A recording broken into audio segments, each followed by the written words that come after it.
وبركاته. الحمد لله رب العالمين والعاقبة للمتقين والصلاة والسلام على أشرف الأنبياء والمرسلين وعلى آله وأصحابه أجمعين. শুকরিয়া আদায় করছি রবের দরবারে মনিব আমাদেরকে সালাতুল জুমা আদায়ের জন্য মসজিদে আসার, কোরআন সুন্নাহ থেকে গুরুত্বপূর্ণ খুতবা শোনার তৌফিক দিলেন। নতশিরে মনিবের দরবারে সুজুদ শুকরিয়া জ্ঞাপন করছি। সকলে পড়ছি আলহামদুলিল্লাহ। জোরে সোরে সমস্বরে সবাই পড়ি আলহামদুলিল্লাহ। আল্লাহ সুবহানাহু ওয়া তাআলা পবিত্র কোরআনে ইরশাদ করছেন, ফামান ইয়াকফুর বিত্তাগুত ওয়া ইউমিন বিল্লাহ ফাকাদ ইসতামসাকা বিল উরওয়াতিল ওয়াসকা লা ইনফিসামা লাহা ওয়াল্লাহু সামিউন আলিম।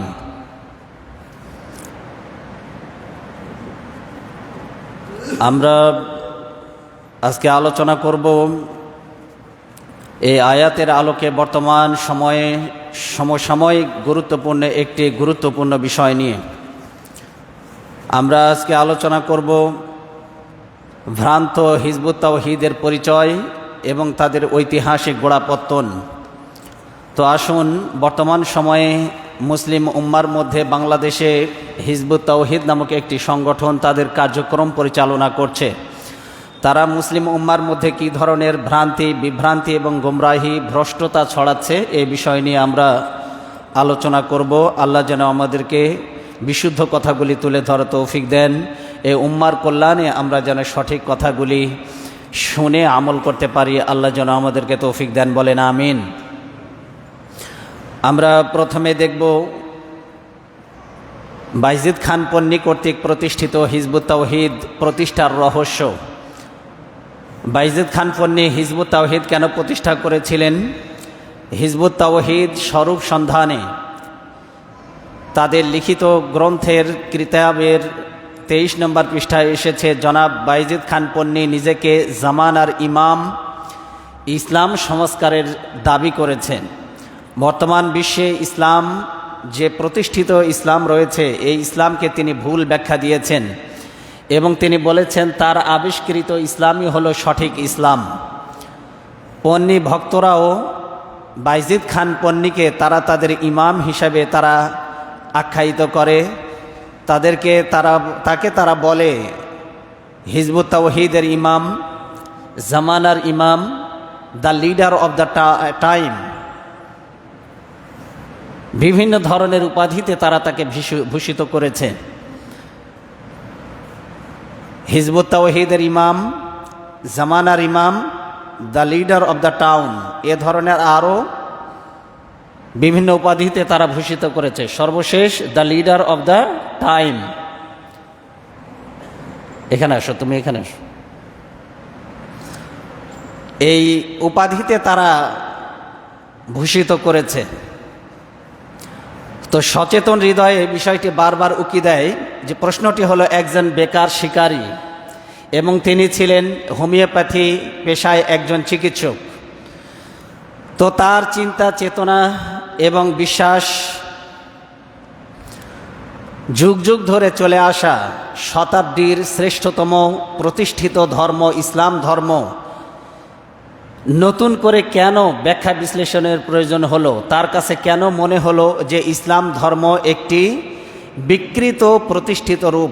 বর্তমান সময়ে যে ইসলাম প্রতিষ্ঠিত, সেই ইসলামটাকে সে বলেছে ইসলামের বিকৃত প্রতিষ্ঠিত রূপ। বর্তমান সময়ে যে ইসলাম প্রতিষ্ঠিত, সেটা কী রূপ? ইসলামের বিকৃত রূপ। তো এর জবাবে আমরা বলি যে একজন হোমিওপ্যাথি চিকিৎসক এবং একজন শিকারী, একজন ইসলাম সম্পর্কে অনভিজ্ঞ, একজন ইসলাম সম্পর্কে একদমই মূর্খ একজন ব্যক্তি ইসলামের সংস্কারের দাবি কেন তুলল হঠাৎ করে?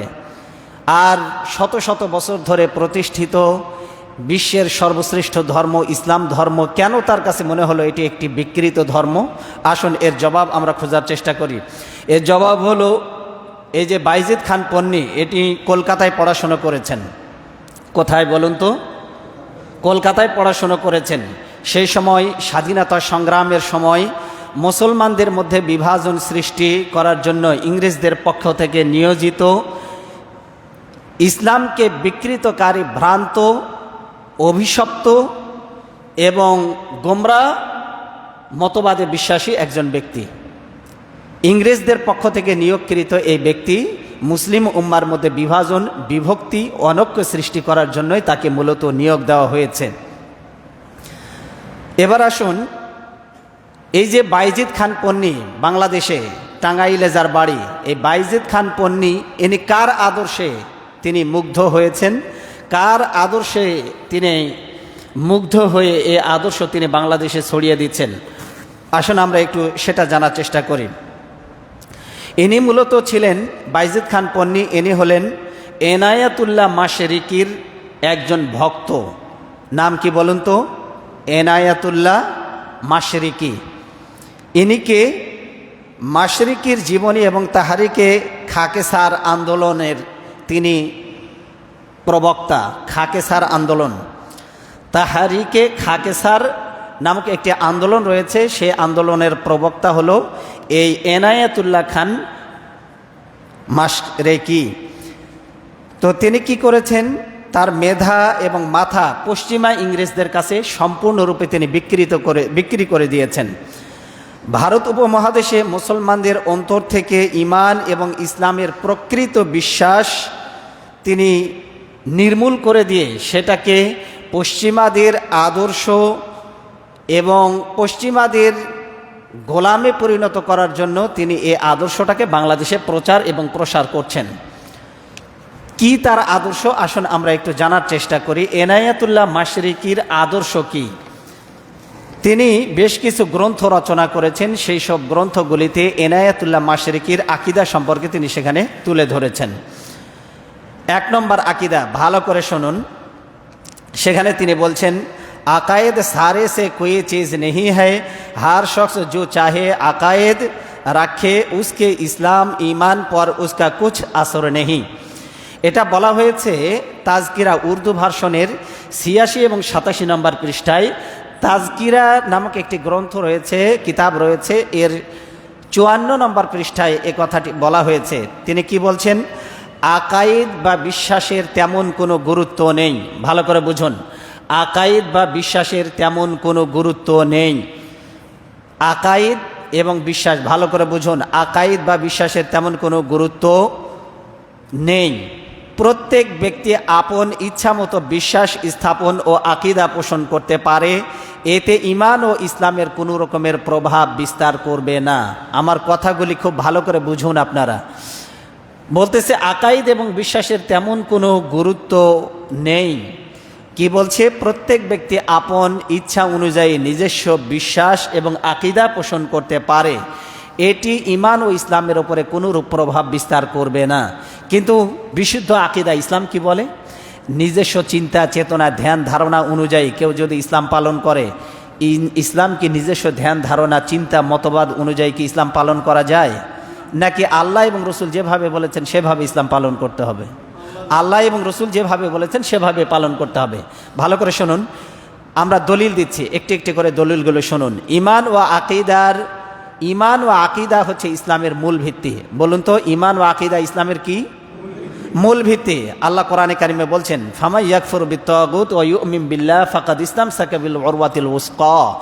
আল্লাহ সূরা আল বাকারা 256 নম্বর আয়াতে বলছেন, ফামান ইয়াকফুর বিত্তাগুত, যারা তাগুতকে বর্জন করেছে, ওয়া ইউমিন বিল্লাহ, এক আল্লাহর প্রতি যারা বিশ্বাস স্থাপন করেছে, ফাকাদ ইসতামসাকা বিল উরওয়াতিল উসকা, তারা সুদৃঢ় এক রজ্জুকে, তারা মজবুত এক রজ্জুকে তারা ধারণ করেছে। সুবহানাল্লাহ বলুন। শর্ত কয়টি? আল্লাহ বলছে যে ব্যক্তি তাগুতকে বর্জন করেছে। 1 নম্বরে বলুন, যে ব্যক্তি, সবাই বলুন, 1 নম্বরে যে ব্যক্তি তাগুতকে বর্জন করেছে। পরিভাষাগুলো আপনাদেরকে জানতে হবে। বলেন, 1 নম্বরে তাগুতকে বর্জন করেছে, ওয়া ইউমিন বিল্লাহ, এরপরে আল্লাহর প্রতি বিশ্বাস স্থাপন করেছে। ঈমান আনার প্রথমে আপনাকে তাগুতকে বর্জন করতে হবে। এটা হলো ঈমান আনার পূর্বের শর্ত। যেমন করে নামাজ পড়ার আগে ওযু করতে হয়।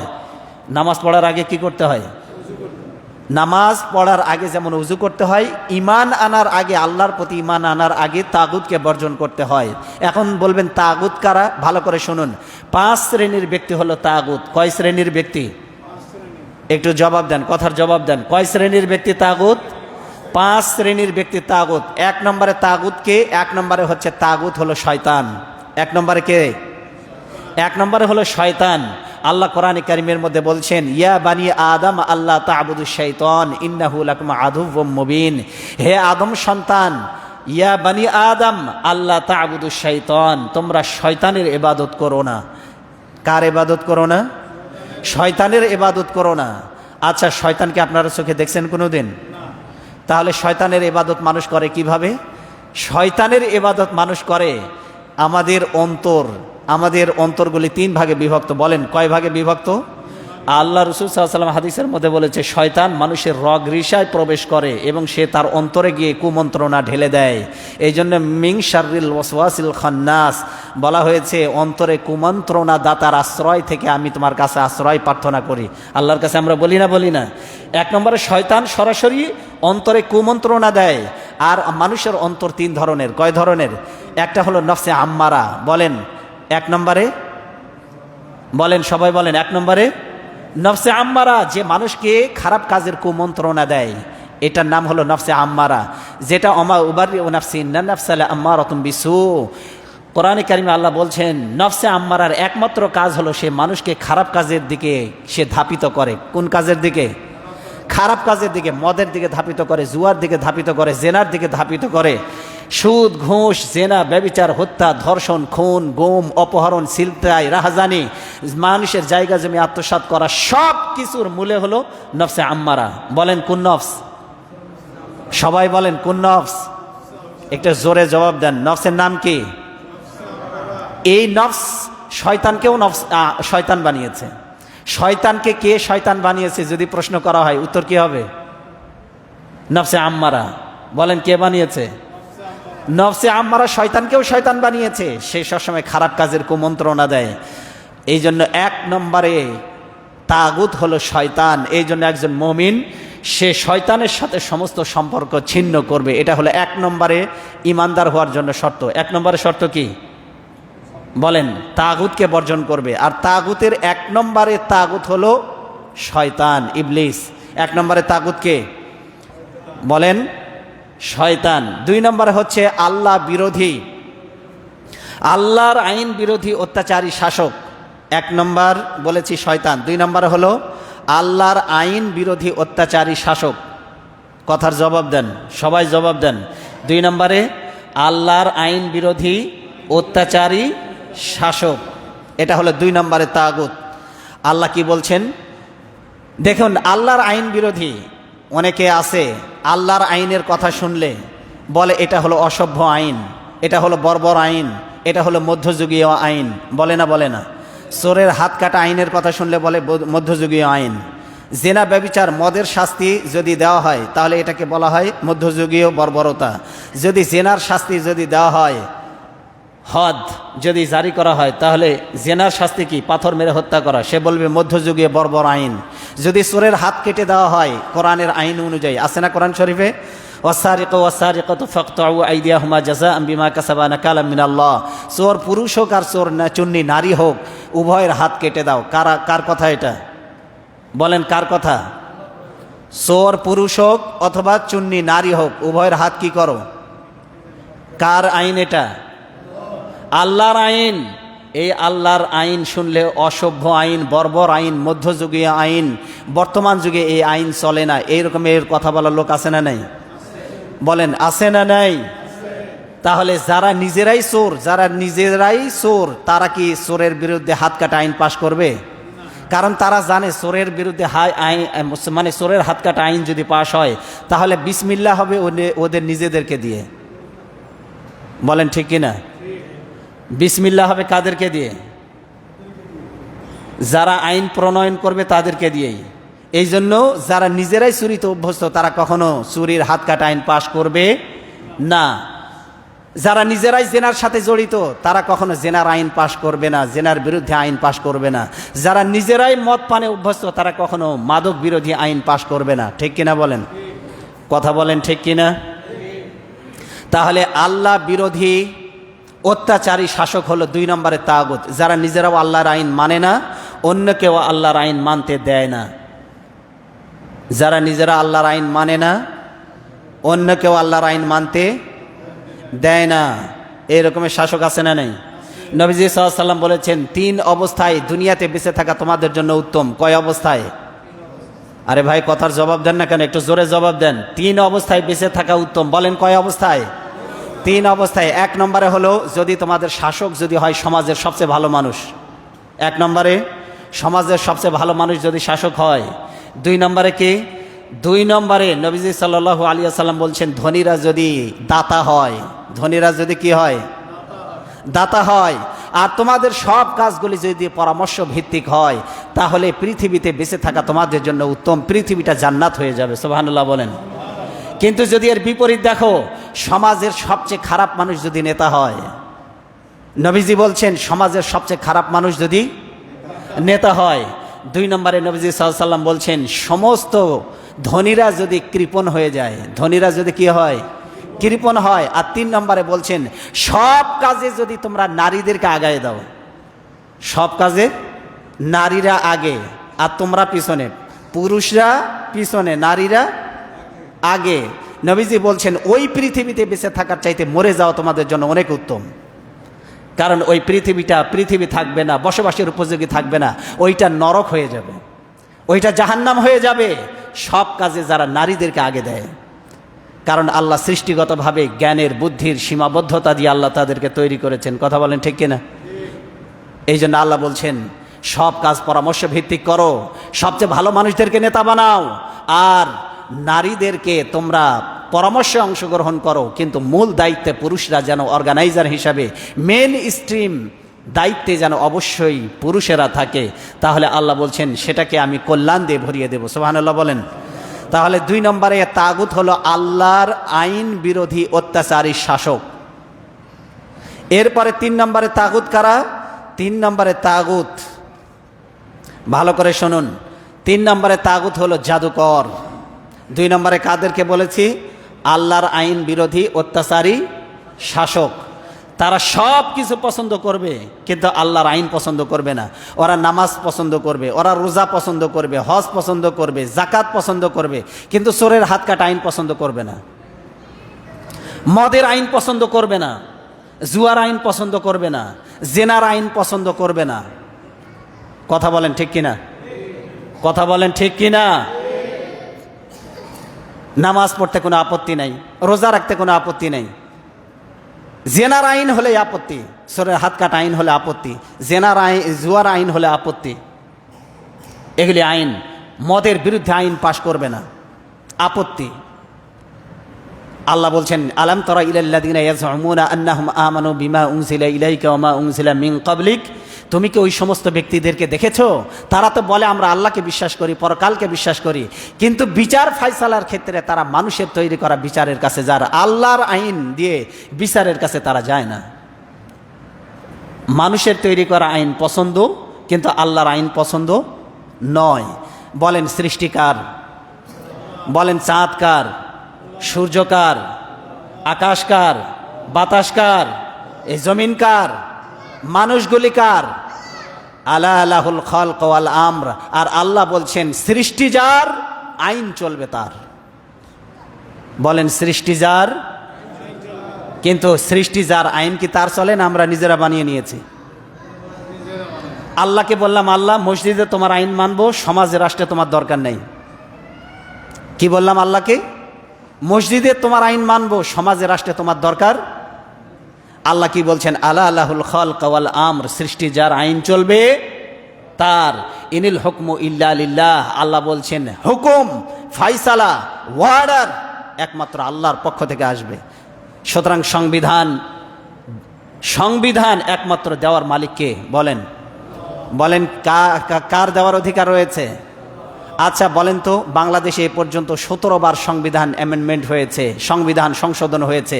আচ্ছা বলেন 1500 বছরের ইতিহাসে কোরআন কয়বার সংশোধন হয়েছে? কথা বলেন।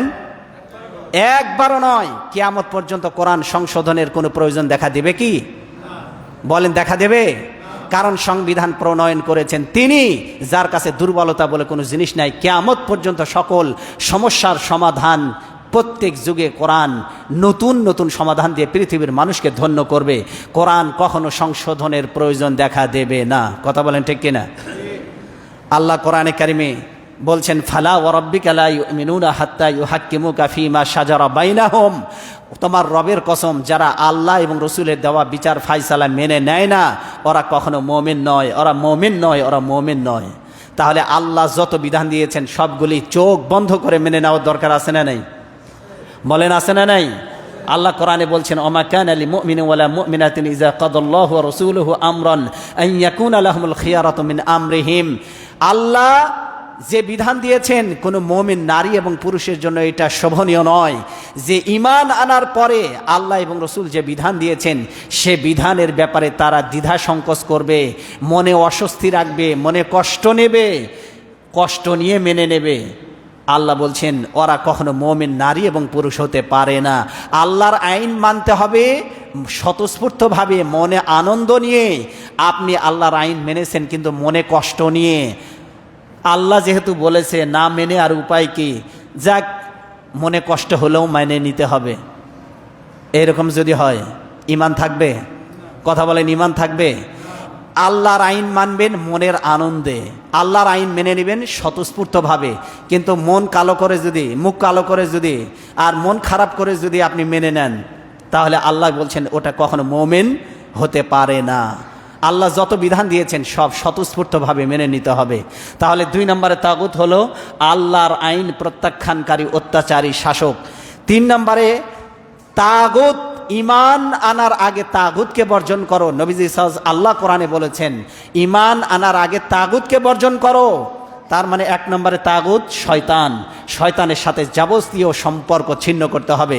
2 নম্বরে তাগুতকে বলেন, 2 নম্বরে তাগুত আল্লাহর আইন প্রত্যাখ্যানকারী অত্যাচারী শাসক। আর 3 নম্বরে তাগুত, ভালো করে শুনুন, 3 নম্বরে তাগুত হলো জ্যোতিষী। 3 নম্বরে কে? একটু ভাই জোরে সোরে সবাই সমস্যারে জবাব দেন। 3 নম্বরে তাগুত কে?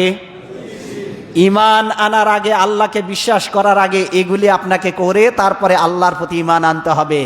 যেমন উজু করে নামাজ পড়তে হয়, ঠিক অনুরূপভাবে এগুলি বর্জন করে, এগুলির সাথে সম্পর্ক ছিন্ন করে এক আল্লাহকে বিশ্বাস করবেন, তখনই আপনার ঈমান কার্যকর হবে। কারণ উজু না করে নামাজ পড়লে নামাজ যেমন কার্যকর হয় না, এগুলির সাথে সম্পর্ক ছিন্ন না করে আপনি যদি ঈমান আনেন, ওই ঈমানের 4 পয়সা কোনো দাম নাই। তাহলে 3 নম্বরে তাগুত কে? 3 নম্বরে তাগুত হলো জ্যোতিষী। বলেন, জ্যোতিষী, গণক, জাদুকর। বলেন, জ্যোতিষী, গণক, জাদুকর, অর্থাৎ অদৃশ্যের খবর যে বলে, অদৃশ্যের খবর যারা বলে তারাই হলো তাগুত। অনেকে হাত দেখে বলে না, তোর ভবিষ্যৎ খুব ভালো, বলে না? বলে না? তুই ভবিষ্যতে মিল 4টা হবে, কারখানা 5টা হবে, ওই এলাকার সবচেয়ে সুন্দরী বউ তোর হবে, বলে না? বলে না? ঠাস করে গালের ওপরে 1 থাপ্পড় দিয়ে বলবেন, কি হাত গণনা করে আসছিস? নিজের হাত গণনা করে আসতে পারিসনি, আজকে তুই থাপ্পড় খাবি? কথা বলেন না কেন? ও কি ভবিষ্যৎ জানে? বলেন, ভবিষ্যৎ জানে? এই যে আংটি বিক্রি করে ঢাকা শহরে, আংটি, কিসের আংটি? এই আংটি পরলে কোনো বিপদ আপদ হবে না, কিন্তু যেই আংটি বিক্রি করতেছে বিপদ আপদ হবে না, ওই দোকানে আগুন লেগে সব আংটি পুড়ে গেছে। কথা বোঝেন নাই মনে হয়? যে আংটি মানুষ কিনে কি জন্য? বিপদ আপদ আসবে না, ওই দোকানে আগুন লেগে সব আংটি কি হয়েছে? তাহলে আংটি কি বিপদ ঠেকাইতে পারলো? বলেন, ঠেকাইতে পারছে? বিপদ ঠেকাইতে পারে নাই। সুতরাং জ্যোতিষী, গণক, জাদুকরের কাছে যে ব্যক্তি হাত দেখায়, নবীজি বলেছেন 40 দিন এবং 40 রাতের কোনো নামাজ, কোনো ইবাদত আল্লাহ কবুল করবে না। এই জন্য 3 নম্বরে তাগুত হলো জ্যোতিষী, গণক, জাদুকর যারা অদৃশ্যের খবর বলে দেয়, 1 সেকেন্ড পরে কি হবে এটা কি আপনি আমি জানি? কথা বলেন, 1 মিনিট পরে কি হবে আপনার আমার সাথে এটা কি জানি? রোড অ্যাক্সিডেন্টে মানুষ চাপা পড়ে মারা যায় না, ট্রাকের নিচে চাপা পড়ে? ও যদি 1 মিনিট আগে জানতো ওই ট্রাকের নিচে আমার মৃত্যু হবে, আপনি দড়ি দিয়ে বেঁধেও আপনি ওই রাস্তায় তাকে নিতে পারতেন না। কথা বলেন ঠিক কিনা? এই জন্য 1 মিনিট পরে কি হবে, আমা তাদরি নাফসুম মাজা তাকসিবু গাদা আমা তাদরি নাফসুম বিআইয়ি আরদিন তামুত। আল্লাহ বলছেন সে কি উপার্জন করবে সে তা জানে না, কোথায় তার মৃত্যু হবে সেটাও সে জানে না, আগামীকালকে সে কি উপার্জন করবে এটা জানে না, কখন বৃষ্টি বর্ষিত হবে সে জানে না, গর্ভস্থিত সন্তান কোন চরিত্রের হবে সেটাও সে জানে না, কিয়ামত কবে অনুষ্ঠিত হবে কেউ জানে না। এই 5টা জিনিস আল্লাহ নিজের হাতে রেখেছেন। কয়টা জিনিস? 5টা জিনিস আল্লাহ নিজের হাতে রেখেছেন, তার মধ্যে ভবিষ্যৎ কেউ জানে না। যারা বলবে তোর ভবিষ্যৎ খুব ভালো, বুঝবেন ওইটা হলো শয়তান। ওইটা কি? ওইটার কাছ থেকে সমস্ত সম্পর্ক ছিন্ন করতে আল্লাহ আদেশ করেছেন। এরপরে 4 নম্বরে, কেন বলবেন? আপনি বলবেন যে ওরা ভবিষ্যৎ জানে না কেন? কারণ এইটা আল্লাহ জানে, আর আল্লাহ যা পারে, আল্লাহ যা জানে ওইটা মানুষ জানে? বলেন ওইটা জানে? এমনকি নবীজি গায়েব পর্যন্ত জানতেন না। নবীজি যদি গায়েব জানতেন তাহলে তাইফের ময়দানে নিজের দাঁত ভাঙবে এটা জানার পরে নবীজি কি তাইফের ময়দানে যেতেন? বলেন যেতেন? নবীজিও গায়েব জানতেন না, যতটুকুন আল্লাহ জানিয়েছেন ততটুকুন তিনি জানতেন। আল্লাহ বলছেন ওয়াইনদাহু মাফাতিহুল গায়বি লা ইয়ালামুহা ইল্লাল্লাহ, অদৃশ্যের খবর একমাত্র আমি আল্লাহ জানি, আর কেউ জানে না। এই জন্য জ্যোতিষী, গণক, জাদুকর এদের কাছে হাত দেখাবেন না, 40 দিনের ইবাদত কবুল হবে না। নবীজি সাল্লাল্লাহু আলাইহি ওয়াসাল্লাম 4 নম্বরে বললেন আল্লাহ যা নাজিল করেছেন তা বাদ দিয়ে যারা নিজেদের মন মতো আইন চালায় এরা হলো তাগুত। আল্লাহ যা নাজিল করেছেন ওইটা বাদ দিয়ে, আল্লাহর বিধানকে বাদ দিয়ে যারা দেশ এবং সমাজ পরিচালনা করে এরা হলো তাগুত। আচ্ছা বলেন, কোরআন কি শুধুমাত্র নামাজের কিতাব? কথা বলতে হবে ভাই। কোরআন কি শুধু নামাজের কিতাব, শুধু রোজার কিতাব, শুধু জাকাতের কিতাব? এর মধ্যে শিক্ষানীতি আছে না নাই? বলেন, কথা বলেন, শিক্ষানীতি আছে না নাই? এর মধ্যে পররাষ্ট্রনীতি আছে না নাই? এর মধ্যে শিল্পনীতি আছে না নাই? এর মধ্যে দর্শন আছে না নাই? এর মধ্যে স্বরাষ্ট্রনীতি আছে না নাই? তার মানে এর মধ্যে ইসলামিক অর্থনীতি আছে, স্বরাষ্ট্রনীতি আছে, পররাষ্ট্রনীতি আছে, এর মধ্যে সায়েন্স আছে, এর মধ্যে দর্শন আছে, এর মধ্যে ভূগোল আছে, এর মধ্যে মেডিকেল সায়েন্স আছে, এর মধ্যে নাই কি? কিন্তু আমরা নিলাম কি? আমরা পররাষ্ট্রনীতি নিলাম না, শিক্ষানীতি নিলাম না, আমরা আন্তর্জাতিক আইনগুলি নিলাম না, আমরা নিলাম কি? বউ কিভাবে তালাক দিতে হয় সেইটা। শুধু বউ তালাকের মাসালাই কোরআনে খুঁজলেন, কিন্তু সমাজ কিভাবে সুন্দর হবে, অর্থনীতি কিভাবে সুন্দর হবে তা কোরআন থেকে আমরা নিলাম না। এই জন্যই তো সমাজে আর শান্তি নাই। কথা বলেন ঠিক কিনা? 5 নম্বরে তাগুত হচ্ছে যারা আল্লাহ ছাড়া অন্যের পূজা করে। তার মানে হলো এই পৃথিবীতে যত দেবতা আছে, মূর্তি আছে, সবগুলি হলো তাগুত। সবগুলি কি? যতই মূর্তি দেবতা দেখেন, সরস্বতী বলেন, দুর্গা বলেন, কালী বলেন, লাত বলেন, মানাত বলেন, উজ্জা বলেন, হুগল বলেন, ওয়াদ, সুয়া, নাসার, ইয়াগুস, ইয়াউক, নাসার, ইসাফ, নাইলা, হুবল, উজ্জা, কালী, সরস্বতী, দুর্গা, এই সবগুলি কিয়ামতের দিন জাহান্নামে যাবে। কোথায় যাবে? ওই দেবতাগুলিও জাহান্নামে যাবে, আর যারা ওদের পূজা করেছে ওদেরকেও আল্লাহ জাহান্নামে নিক্ষেপ করবেন। অমাই ইয়াকুল মিনহুম মিন দুনিহি, আল্লাহ বলছেন অমাই ইয়াকুল মিনহুম ইন্নি ইলাহুম মিন দুনিহি ফাযালিকা নাজজিহি জাহান্নাম। তাদের মধ্যে থেকে যারা বলবে যে আমরা আল্লাহ ছাড়া অন্যের পূজা করি, আল্লাহ বলছেন যে এই কথা বলবে, যে পূজা করে ওকেও জাহান্নামে নিক্ষেপ করব, আর যার পূজা করে ওই কালী দেবতা, সরস্বতী, লাত, মানাত, উজ্জা, হুবল, ইয়াগুস, ইয়াউক, নাসার, ওয়াদ, সুয়া, এই সব মূর্তিগুলিকে আমি জাহান্নামে ফেলে দেব। তাহলে যারা মূর্তি পূজা করে এরাও যাবে জাহান্নামে, আর যাদের পূজা করে এরাও কোথায় যাবে? বলেন কোথায় যাবে? জাহান্নামে যাবে। আল্লাহ এই 5 শ্রেণীর তাগুতের সাথে সমস্ত সম্পর্ক ছিন্ন করে বলছেন এবার আমি আল্লাহর প্রতি ঈমান আনো, ওযু করে যেমন নামাজ পড়ো, এবার এদের সাথে সম্পর্ক ছিন্ন করে আমি এক আল্লাহর প্রতি ঈমান আনো। তাহলে তাগুত 5 শ্রেণীর ব্যক্তির সাথে সম্পর্ক ছিন্ন করে আমাদেরকে আল্লাহর প্রতি ঈমান আনতে হবে। কয় শ্রেণী বলেন, কয় শ্রেণী? একটা হলো ইবলিস। একটা কি? ইবলিস। 2 নম্বরে হলো আল্লাহর আইন প্রত্যাখ্যানকারী অত্যাচারী শাসক। 3 নম্বরে হলো জাদুকর, জ্যোতিষী, গণক, এদের সাথে কোনো সম্পর্ক নাই। 3 নম্বরে হলো আল্লাহ যা নাজিল করেছেন ওইটা বাদ দিয়ে যারা সমাজ পরিচালনা করে, দেশ পরিচালনা করে, ওদের সাথে ইমানদারদের কোনো সম্পর্ক নাই, ওদেরকে কোনো ইমানদার সমর্থন করতে পারে না। আর 5 নম্বরে হলো যারা আল্লাহকে বাদ দিয়ে অন্যের পূজা করে, আরাধনা করে, যারা মাথা নত করে, নিজেদের মান্যতগুলি যাদের জন্য উৎসর্গ করে, আল্লাহ বলছেন এদের সাথে সম্পর্ক ছিন্ন না করলে কিয়ামতের দিন সবগুলিকে আমি জাহান্নামে নিক্ষেপ করব, তাদের ঈমান আমি ধূলিকণার মতো উড়িয়ে দেব। বর্তমান সময়ে বলছিলাম এই হিজবুত তাওহীদ, এখান থেকে মুসলিম উম্মাকে বাঁচতে হবে। তাদের 2 নম্বরে ভ্রান্ত আকীদা বিশ্বাস হচ্ছে দিন ইসলামে কালিমা শাহাদাত এবং অন্যান্য বিশ্বাসমূলক স্বীকৃতির কোনো বাস্তবতা নেই। সে বলছে যে দিন ইসলামে কালিমায়ে শাহাদাত, কালিমায়ে এবং অন্যান্য বিশ্বাসের কোনো স্বীকৃতি নাই। আচ্ছা বলেন, কালিমায়ে শাহাদাত পড়া ছাড়া কি মুসলমান হওয়া যায়? আশহাদু আল্লা ইলাহা ইল্লাল্লাহু ওয়াহদাহু লা শারীকা লাহু ওয়া আশহাদু আন্না মুহাম্মাদান আবদুহু ওয়া রাসূলুহু। কি সাক্ষ্য দিচ্ছি? আমি বিশ্বাস করি, আমি সাক্ষ্য দিচ্ছি আল্লাহ ছাড়া কোনো ইলাহ নেই, আর আমি আরও সাক্ষ্য দিচ্ছি মুহাম্মদ সাল্লাল্লাহু আলাইহি সাল্লাম আল্লাহর রাসূল। এই কথা বলা ছাড়া কি কেউ মুসলমান হতে পারে? অথচ হিজবুত তাওহীদের মূল বিশ্বাস হলো যে কালিমায়ে শাহাদাত এবং অন্যান্য বিশ্বাসের কোনো ভিত্তি নাই, কোনো স্বীকৃতি নাই, এই সমস্ত বিশ্বাসের কোনো মূল্য নাই তাদের কাছে।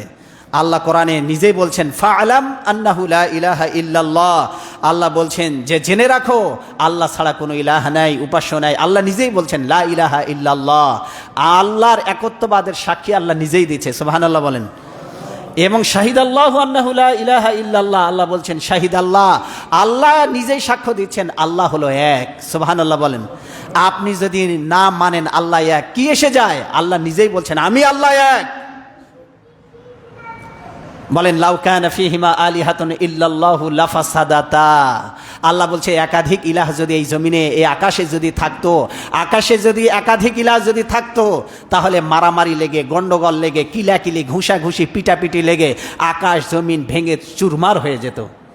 কথা বলেন ঠিক কিনা?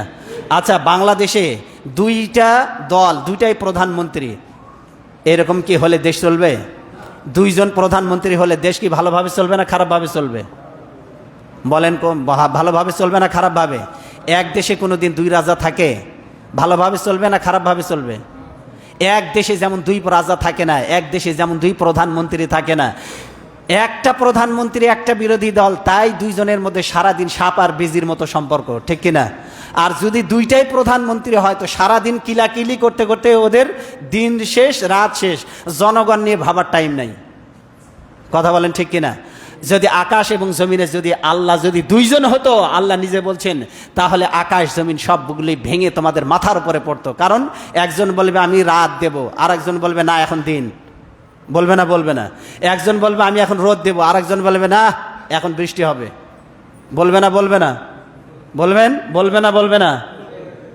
আহা, আল্লাহ কত সুন্দর যুক্তি তুলে ধরছেন। আকাশ এবং জমিনে এক আল্লাহর শাসন প্রতিষ্ঠিত, তাই আকাশ এবং জমিনে কোনো ঝামেলা নাই।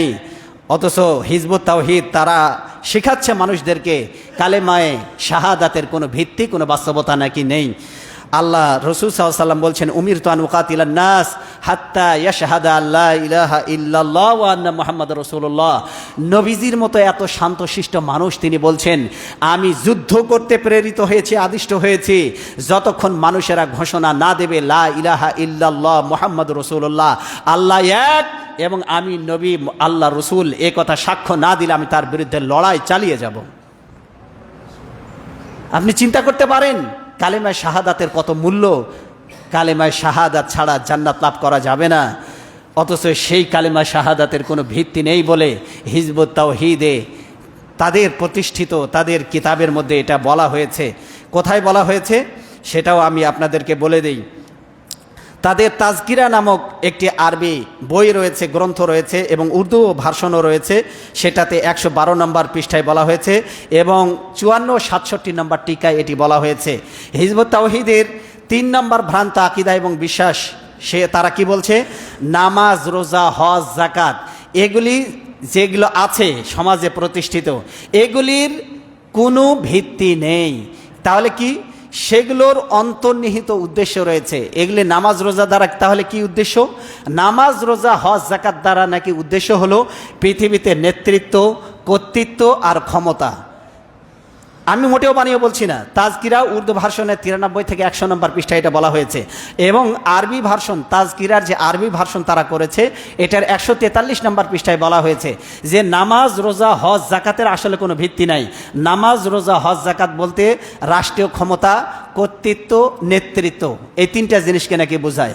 অথচ আল্লাহ কি বলছেন, ওমা উমিরু ইল্লা লিয়াবুদুল্লাহ, আল্লাহ আদেশ করেছেন এক আল্লাহর উপাসনা করো, এক আল্লাহর উপাসনা করো, আনুগত্য করো, মুখলিসিন আলাহুদ্দিন, একনিষ্ঠভাবে আল্লাহর ইবাদত করবে। আর হুনাফা লিল্লাহ ওয়া ইয়াকিমুস সালাহ, আল্লাহ আদেশ করছেন নামাজ কায়েম করো, ওয়া ইউতুজ যাকাত, আর যাকাত আদায় করো, ওয়াজালিকা দীনুল কাইয়্যিমা, এটাই হলো প্রতিষ্ঠিত দিন। অথচ নামাজ রোজা হজ জাকাত দ্বারা নাকি নেতৃত্ব, কর্তৃত্ব আর ক্ষমতা বোঝানো হয়েছে। হিজবুত তাওহীদের কত বড় ভ্রান্ত আকীদা এবং বিশ্বাস আমাদের ঈমানকে ধ্বংস করে দিচ্ছে। নবীজি সাল্লাল্লাহু আলাইহি ওয়াসাল্লাম বলেছেন ইসলাম হলো 5টি জিনিসের উপরে দাঁড়িয়ে আছে। বলেন কয়টা জিনিসের উপরে? 5টি জিনিস, 5টি পিলারের উপর ইসলাম দাঁড়িয়ে আছে, তার মধ্যে নামাজ রোজা হজ জাকাত। অথচ এই 5টা মৌলিক খুঁটিকে তারা বলছে এগুলো নেতৃত্ব, কর্তৃত্ব আর ক্ষমতা নাকি বোঝানো হয়েছে। নামাজ বলে আসলে নামাজ কিছু নেই, না রোজা বলেও নাকি রোজা কিছু নেই, হজ জাকাত বলে আসলে ইসলামে কিছু নেই। এগুলো নেতৃত্ব, কর্তৃত্ব আর ক্ষমতা নাকি অর্থ। নামাজের অর্থ নেতৃত্ব, রোজার অর্থ কর্তৃত্ব আর হজ জাকাতের অর্থ ক্ষমতা, এগুলি হইল। অথচ আল্লাহ রসুল বলছেন ইসলামের ভিত্তি হলো 5টা, কালিমা শাহাদা লা ইলাহা ইল্লাল্লাহ আর মুহাম্মদ রাসূলুল্লাহ, এটা হলো এক। নামাজ, রোজা, হজ, জাকাত, এই 5টা হলো ইসলামের মৌলিক স্তম্ভ বা খুঁটি। আপনি বলেন এই মসজিদের খুঁটি যদি 5টা, যদি চতুর্দিক থেকে যে খুঁটিগুলো আছে সব যদি উপড়ে ফেলে দেন, এই বিল্ডিংয়ের ছাদ কি মাথার উপরে থাকবে না মাথার উপরে এসে পড়বে? মাথার উপরে এসে পড়বে। খুঁটি না থাকলে যেমন ছাদ উপরে টিকবে না, ইসলামের এই নামাজ রোজা হজ জাকাত আর একত্ববাদের ঘোষণা যদি না থাকে, পুরো ইসলামটা ধ্বংস এবং নির্মূল হয়ে যাবে। তারা ইসলামের মৌলিক ফান্ডামেন্টাল জিনিসগুলিতে তারা আঘাত করেছে।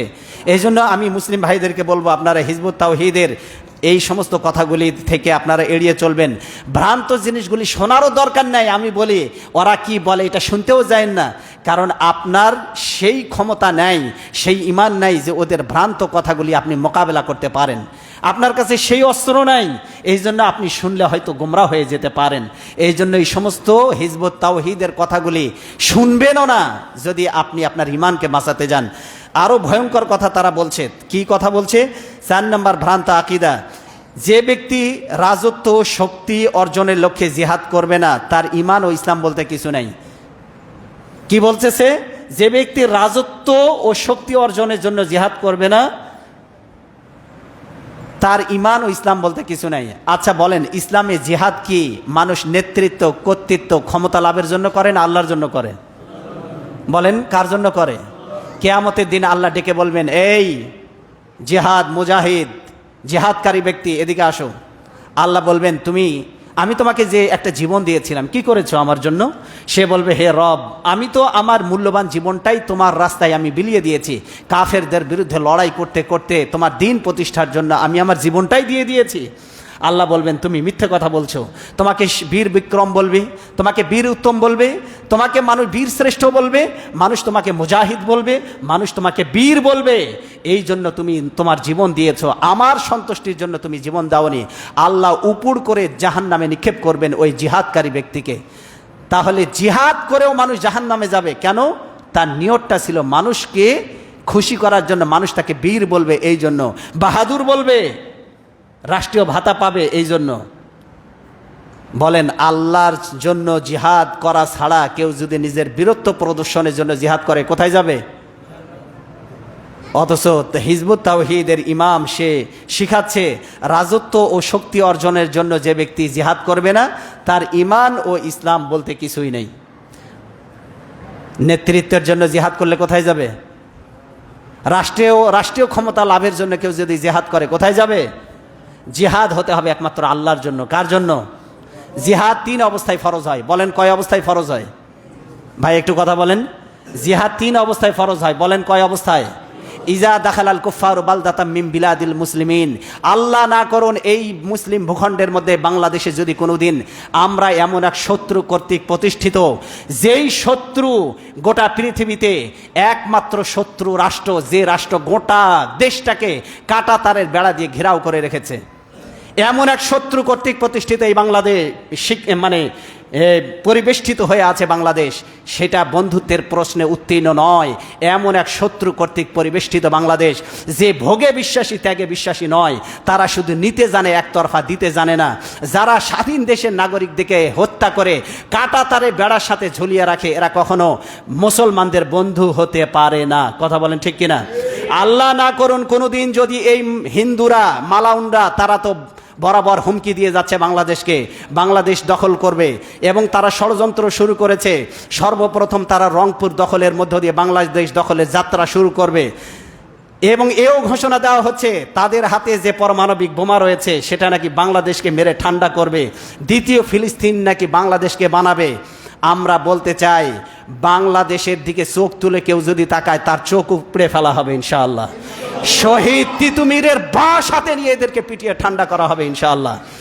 যদি কোনোদিন এরা মুসলিম ভূখণ্ডের মধ্যে যদি ঢুকে পড়ে, তাহলে প্রত্যেকটা নাগরিকের উপরে ফরজে আইন হয়ে যাবে আমাদের মাতৃভূমিকে উদ্ধার করা। ইসলামে এটা ফরজ। 2 নম্বরে হলো, 2 নম্বরে যদি আমাদের রাষ্ট্রপ্রধান যদি বলে নাগরিকদের কাছে সাহায্যের দরকার, যার কাছে যা আছে তাই নিয়ে দেশ রক্ষার জন্য ঝাঁপিয়ে পড়ো, এই প্রধানমন্ত্রীর ডাকে সাড়া দিয়ে দেশ রক্ষা, ইসলাম, মানবতা রক্ষার জন্য যার কাছে যা আছে তাই নিয়ে ঝাঁপিয়ে পড়তে হবে, তখন জিহাদ ফরজে আইন। আর 3 নম্বরে জিহাদ ফরজে আইন হয় যখন শত্রু বাহিনী যখন মুখোমুখি হয়ে যায়, শত্রুরা যদি আল্লাহ না করুন বাংলাদেশে যদি ঢুকে পড়ে আর আমাদের মুখোমুখি যদি হয়ে যায়, বাংলাদেশের উপরে যদি কেউ আঘাত করে, আঘাত করলে একমাত্র হিন্দু রাষ্ট্র ভারতই করবে। যদি কোনোদিন বাংলাদেশকে যদি আক্রমণ করে, শত্রু বাহিনীর মুখোমুখি দাঁড়িয়ে জিহাদ ফরজে আইন প্রত্যেকটা নাগরিকের উপরে হাতের কাছে যার যা আছে তাই নিয়ে শত্রুর মোকাবেলা করা ফরজে আইন হয়ে যাবে। আর সেটা করতে হবে ইসলামের জন্য, সেটা করতে হবে আল্লাহর জন্য। কথা বলেন ঠিক কিনা? কথা বলেন ঠিক কিনা? এই জন্য আমরা যিনি জীবন দিয়েছেন তার জন্য জীবন উৎসর্গ করতে রাজি আছি তো ইনশাআল্লাহ? পারা যাবে তো ইনশাআল্লাহ? আল্লাহ যেন সেই ধরনের মজবুত ঈমান আমাদেরকে দান করেন, বলেন আমিন। হাযা মা ইনদি ওয়াল ইলমু ইনদাল্লাহ আলাইহি তাওয়াক্কালতু ওয়া ইলাইহি উনীব। আমরা যারা সুন্নাত পড়ি নাই সুন্নাত পড়ে নেব ইনশাআল্লাহ।